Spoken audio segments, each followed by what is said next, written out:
What's going on? I'm JJ Watt. You're watching the JR Sports Brief.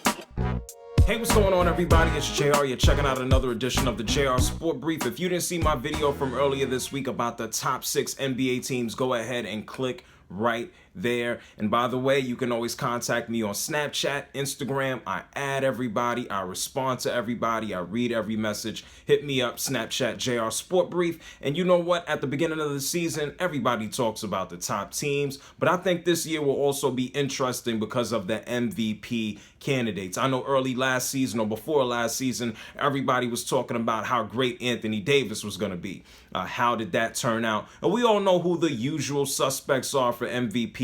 You got LeBron James. I don't know if he wants another one.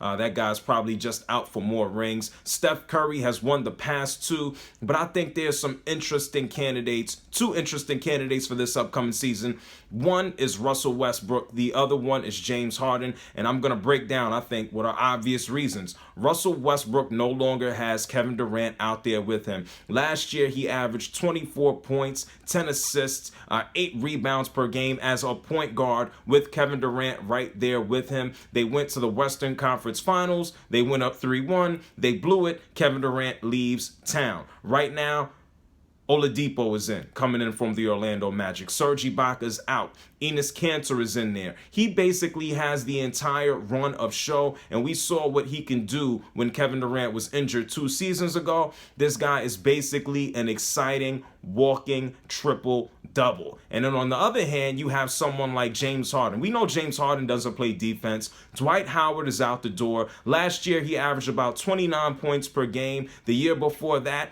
he was the second place person for MVP behind Steph Curry. A lot of people thought he should have won, and he's basically been an Iron Man. And guess what? Now he has Mike D'Antoni, and there's no more Dwight Howard. He's armed with shooters all around him. We're talking Ryan Anderson, Trevor Ariza. He's going to go to the hole. He's going to flop. He's going to get his 10 free throws per game, and there's nothing wrong with that, people. And he's going to jack up every single shot imaginable. When you think about the other MVP candidates, LeBron James, he's going to let Kyrie Irving get his shine. He's about that ring. Steph Curry, Kevin Durant, one of those guys would have to absolutely dominate to garner MVP votes, or at least make sure they're not split all that damn bad. You have Paul George, but when you have Russell Westbrook and James Harden, they have the whole team and show on their back. And if either one of those guys ends up in the middle of the Western Conference, I think one of them will get the MVP award. I'm going to lean towards Russell Westbrook